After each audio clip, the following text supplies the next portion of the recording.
Bienvenidos a todos y todas a esta nueva clase, la cual es titulada Telencéfalo-cerebro. Los objetivos de aprendizaje son los siguientes: conocer los derivados del telencéfalo, describir estructural y funcionalmente el cerebro, explicar los aspectos funcionales de la corteza cerebral, describir funcionalmente los ganglios basales y analizar el control cerebral del movimiento. Estos objetivos a la vez le van a servir para que ustedes luego profundicen o amplíen algunos saberes en relación a esta clase y puedan conectar o relacionar con temas vistos en clases anteriores y con clases que van a ser desarrolladas posteriormente.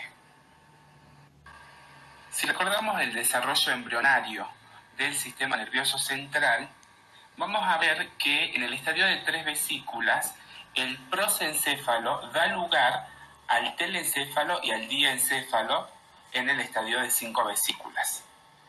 El telencéfalo, a su vez, va a dar lugar a las siguientes estructuras: a los hemisferios cerebrales, los ganglios basales, la amígdala, el hipocampo y el bulbo olfatorio. Si nos concentramos en el cerebro, definida como la estructura más voluminosa del encéfalo dentro de los vertebrados, cuya estructura alcanza su mayor o máximo desarrollo en mamíferos, lo podemos caracterizar porque está formado por dos hemisferios, un hemisferio derecho y un hemisferio izquierdo. Estos hemisferios, a su vez, están conectados por millones, más de 200 millones de axones mielinizados, formando lo que se conoce como el cuerpo calloso en los mamíferos placentarios.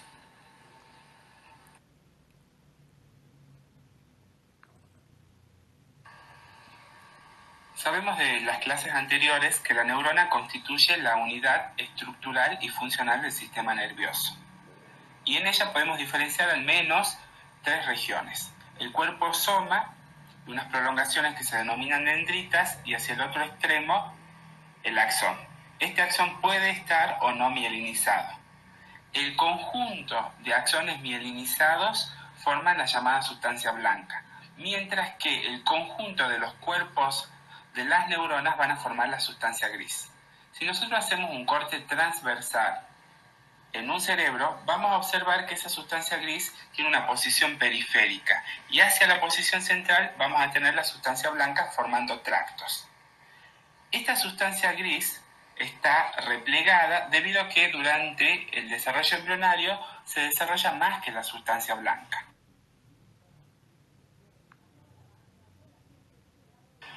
Como podemos observar en las siguientes imágenes, que representan un cerebro en vista lateral, que su superficie no es lisa, sino rugosa, dividida por surcos o cisuras, que delimitan giros o circunvoluciones. Estos surcos o cisuras me dividen el cerebro en 4 lóbulos en cada hemisferio. El surco central o cisura de Rolando me divide el lóbulo frontal del lóbulo parietal, mientras que el surco parieto-occipital me divide el lóbulo parietal del lóbulo occipital.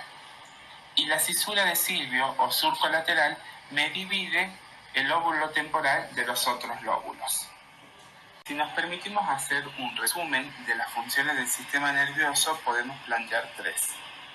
La detección sensitiva, que tiene que ver con la captación de los estímulos y todo el mecanismo sensorial que interviene, que ustedes ya lo vieron. Luego tenemos la función de procesamiento, de integración, en donde se relaciona la información que se recibe y se genera una respuesta como impulso nervioso. Esa respuesta luego es conducida hacia los efectores y nosotros hablamos en este sentido en la tercera función, que sería una función motora. Cuando nosotros pensamos en la materia gris que forma el cerebro, nos referimos a la corteza cerebral y planteamos que es en ese sitio en donde se produce el procesamiento de las señales, que son de diferente naturaleza. Pueden ser de naturaleza sensitiva, pueden ser de naturaleza motora o de asociación. En ese sentido y funcionalmente nosotros podemos diferenciar 3 tipos de áreas en la corteza cerebral: áreas sensitivas, áreas motoras y áreas de asociación. Si consideramos la disposición de los somas de las neuronas que forman la corteza cerebral, podemos definir funcionalmente áreas específicas en relación a la información o a las señales que reciben.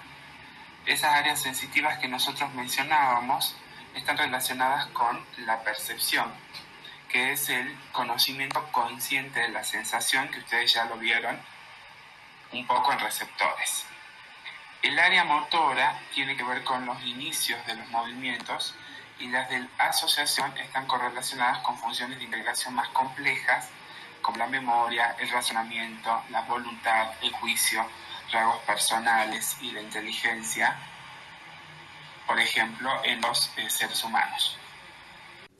Ustedes van a encontrar en la bibliografía que estas áreas específicas para el procesamiento de la información en la corteza cerebral se denominan áreas de Brodmann. En esta diapositiva nosotros vamos a ver algunos ejemplos de las áreas sensoriales.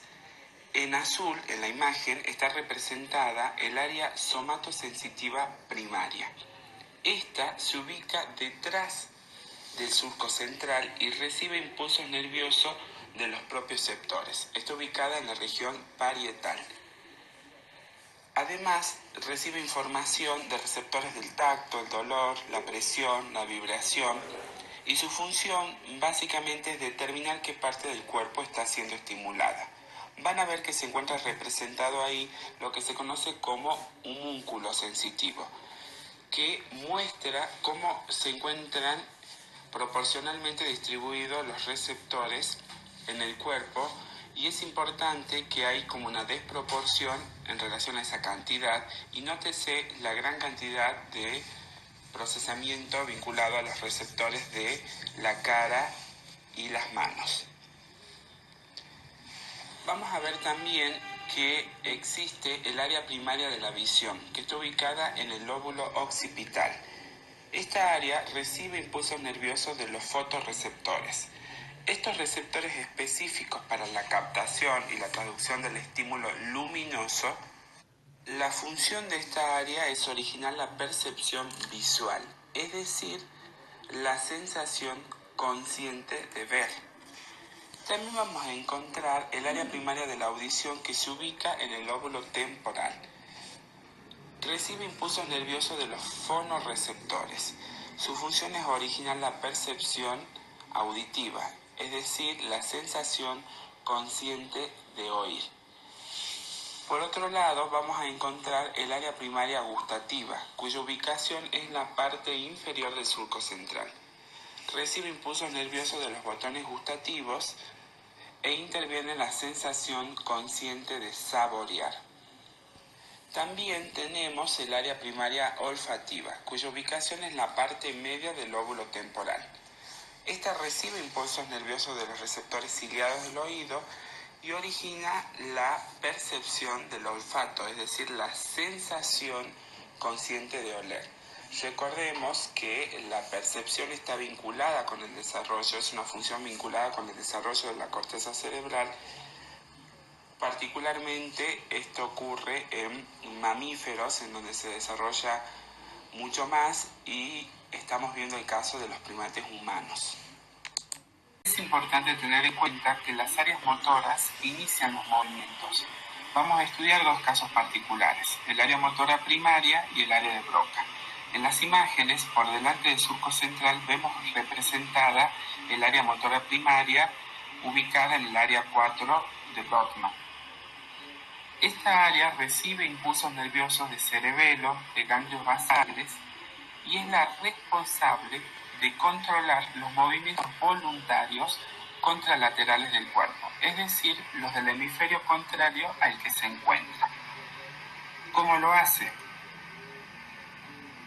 Lo hace a través de ordenar la contracción voluntaria de uno o más músculos esqueléticos a través de la vía motora somática por haces piramidales directos. Esto explica también por qué este control contralateral.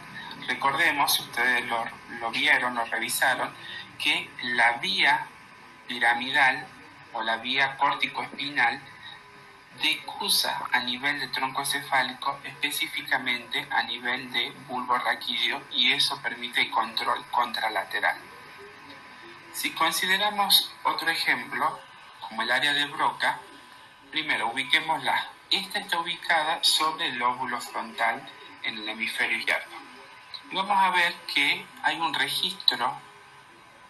circuito neuronal entre el área de Broca y los músculos vinculados al lenguaje hablado o articulado, como músculos linguales, músculos labiales, y también mantiene un circuito en relación al área premotora. Estos circuitos facilitan el lenguaje, pero no necesariamente son los responsables del entendimiento del lenguaje. Otro conjunto de áreas muy importantes en el procesamiento de la información son las áreas de asociación. Por ejemplo, el área de asociación somatosensitiva recibe impulsos nerviosos del área somatosensitiva primaria y del tálamo. Su función es determinar forma y textura de un objeto con los ojos cerrados. Determinar también la distancia espacial entre dos objetos relacionada con experiencias pasadas. Luego vamos a tener el área de asociación visual, que está ubicada delante del área primaria de la visión, y su función es interpretar y evaluar lo que ve. Lo mismo ocurre con el área de asociación auditiva, ubicada por delante del área primaria de la audición, y también interpreta y evalúa lo que oye. Luego tenemos un área de integración común, cuya función es integrar impulsos nerviosos y elaborar los pensamientos. Esta área está rodeada del área somatosensitiva, del área de asociación visual y el área de asociación auditiva. Luego tenemos un área muy importante vinculada al lenguaje, que se relaciona mucho y se encuentra conectada con el área de Broca, que es el área de Wernicke. La ubicación está entre el lóbulo parietal y el temporal en el hemisferio izquierdo. Su función está vinculada a la comprensión del lenguaje, la comprensión lectora, el lenguaje escrito, y es muy importante para poder entender lo que dice. Después también tenemos dos áreas que son muy importantes en relación al procesamiento integrado: el área premotora y el área prefrontal. El área premotora, que se ubica delante del área motora primaria, recordemos que el área motora primaria está por delante del surco central, recibe impulsos nerviosos de esta área, de ganglios basales y del tálamo. Su función básicamente está vinculada a la memoria del movimiento, es decir, que reproduce los esquemas y secuencias de movimientos conscientes aprendidos si son movimientos complejos. El área prefrontal, que se ubica en la región más anterior del lóbulo frontal, recibe impulsos nerviosos del sistema límbico, que ya lo vamos a revisar, del cerebelo, el tálamo, el tronco encefálico, y la función es el desarrollo de las habilidades cognitivas. Son habilidades de orden superior, como la planificación de acciones, el aprendizaje, la iniciativa, el juicio, la intuición, todas vinculadas mucho a lo que ocurre en los seres humanos.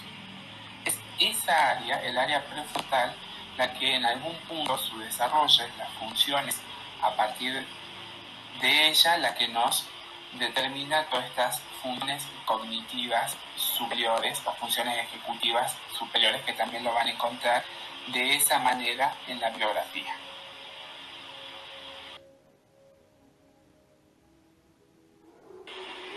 Cuando pensamos en las funciones relativas al lenguaje, debemos considerar que el área de Wernicke y el área de Broca están interconectadas para lograr el lenguaje articulado y la comprensión de las palabras. ¿En qué sentido? El área de Broca es la responsable o es la que participa en la producción del lenguaje articulado, y el área de Wernicke, como lo había mencionado, en la comprensión de las palabras o en la comprensión del lenguaje. Estas se vinculan a través de un fascículo, que es una de fibras nerviosas que recibe el nombre de arcuato. Pueden existir lesiones a nivel del arcuato o a nivel de las áreas de manera independiente. Entonces, si tengo una lesión a nivel del área de Broca, es muy probable que haya como un empobrecimiento del lenguaje, mientras que si tengo una lesión a nivel de Wernicke, puede existir que no entienda o tenga dificultades en la comprensión de las palabras del lenguaje, pero que sí pueda producir o emitir un lenguaje articulado. Cuando analizamos la imagen del corte transversal del cerebro, definimos en la región periférica la sustancia gris y en una posición central la sustancia blanca. En una región más interna vamos a encontrar algunos núcleos grises que reciben el nombre de ganglios basales. Estos núcleos no son ganglios desde el punto de vista anatómico porque no son un engrosamiento de un nervio periférico, es decir, no forman parte del sistema nervioso periférico, sino que son núcleos grises de posición subcortical en el encéfalo, forman parte del sistema nervioso central. Vamos a tomar, por ejemplo, estos tres casos: el núcleo caudado, el putamen y el globo pálido. Estos núcleos participan o están relacionados con la preprogramación del movimiento y también el desplazamiento de funciones cognitivas. Es importante resaltar que los ganglios basales no inician movimiento. Recordemos que es la pieza motora la que inicia el movimiento. Pero cuando se inician los movimientos, estos reciben información de la corteza sobre cuál es el movimiento que se va a realizar, y lo que hacen es, en algún punto, inhibir los músculos antagonistas de esa acción y libera, designan, digamos, de alguna manera, los músculos relacionados con la misma. En algún punto, los ganglios basales focalizan el movimiento. Van a encontrar también que, funcionalmente, en relación a estos circuitos también se encuentra la sustancia negra y el núcleo subtálico. Aunque estén vinculados los circuitos de los núcleos grises que constituyen los ganglios basales, estos dos núcleos en realidad pertenecen al tronco cerebral superior. Ustedes han analizado en clases anteriores cómo se produce una respuesta a un cierto estímulo y cuáles son las estructuras asociadas en esa coordinación conocida como arco reflejo, es decir, el conjunto de estructuras que median entre el estímulo, el receptor de ese estímulo y el efector. Esa respuesta lo han analizado como un movimiento, como un reflejo, que es un movimiento involuntario que se produce en respuesta al estímulo en particular. Existen ciertos movimientos denominados voluntarios que se inician en la corteza motora y no requieren necesariamente de un estímulo. Este movimiento, esta respuesta, viaja a través de una vía particular que se conoce como vía piramidal, concretamente la vía córtico-espinal, que sufre, por supuesto, una decusación a nivel de tronco encefálico, concretamente a nivel de bulbo raquídeo, como ya lo analizamos, hasta llegar luego al músculo esquelético, que es el que efectúa la respuesta voluntaria.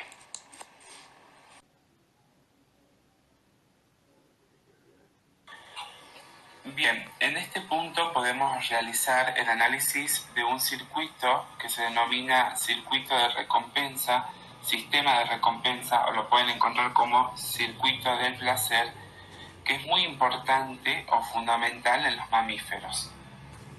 Es un conjunto de regiones que, al activarse ante estímulos particulares, generan una experiencia placentera. Estos estímulos están vinculados con la comida, con el agua, con la interacción con otros individuos, principalmente en animales sociales, que lo que genera es una experiencia placentera. Cuando yo voy a analizar este circuito, tengo que reconocer por lo menos tres regiones: el área tegmental ventral, que se encuentra en el mesencéfalo. Ustedes vieron tronco encefálico, el mesencéfalo es la parte media de ese tronco. Interviene el núcleo accumbens, que forma parte de un sistema que incluye un conjunto de núcleos del encéfalo conocidos como el sistema límbico, en que interviene o que tiene mucho que ver con las emociones o las sensaciones vinculadas al miedo, la ira, vinculada también a la supervivencia. Es el llamado cerebro reptiliano. Vamos a ver que este circuito por lo general está inactivado, porque su activación se produce ante estímulos muy particulares, como mencioné, por ejemplo, cuando tenemos hambre y incorporamos comida, este circuito de recompensa o de placer se activa. Lo mismo ocurre cuando estamos en interacción con otros individuos o vinculado, por ejemplo, a la compañía, al placer de estar con otros, también en el caso de los humanos, y también puede reforzarse cuando se produce un aprendizaje, es decir, que cuando nosotros tenemos la capacidad de generar ciertas consecuencias de actividades o de acciones que nos permitan restablecer o realizar una experiencia que nos lleve al placer.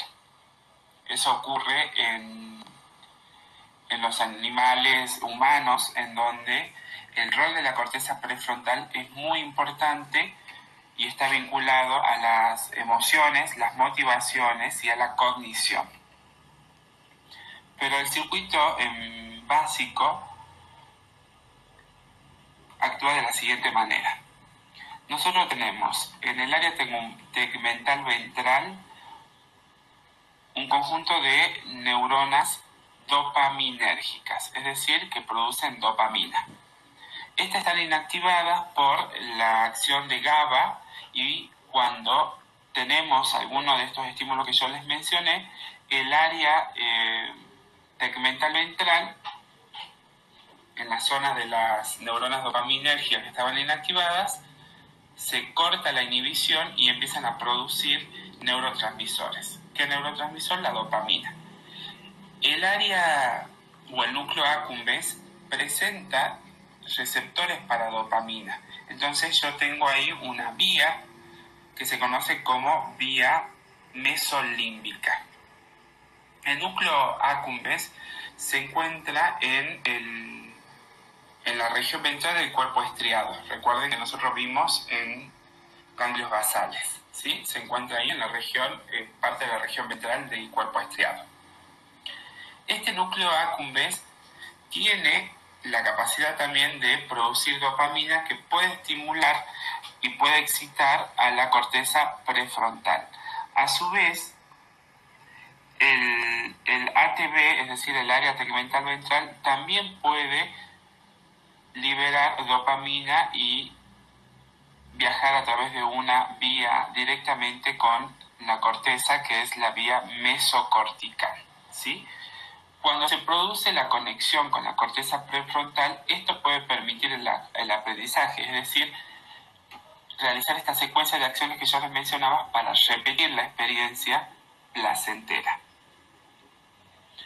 Por supuesto que en este circuito vamos a ver que en los mamíferos es sumamente importante porque en algún punto está vinculado a aumentar la probabilidad de supervivencia cuando los animales frente al hambre buscan comida o frente a la sed buscan agua, y también está vinculado al sexo y a la reproducción.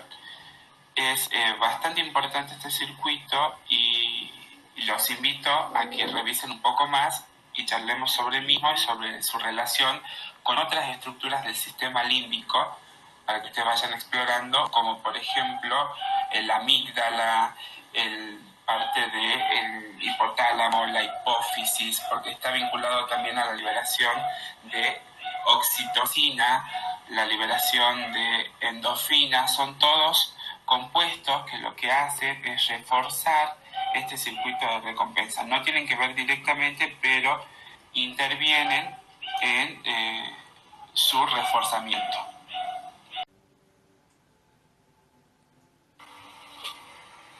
Bueno, de esta manera terminamos esta clase, cuyos conceptos claves son los siguientes. En primer lugar, recordemos que el cerebro es el órgano más voluminoso del sistema nervioso central. Su superficie es rugosa y alcanza su mayor desarrollo en los mamíferos. La corteza cerebral es la que procesa las señales específicas de diferentes tipos de naturaleza, sensitiva, motora o de asociación.